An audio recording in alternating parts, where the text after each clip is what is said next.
Here we divide 747 by 5 in long division method. 5 times 1 is 5. On subtracting we get 2. So now we put down this 4 and it is 24. 5 times 4 is 20.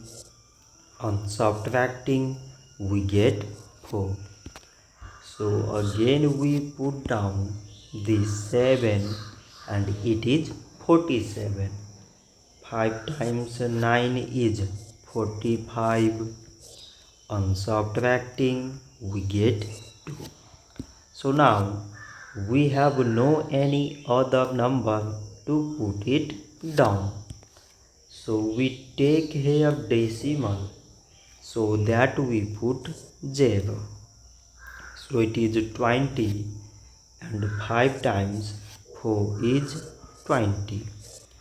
On subtracting we get 0.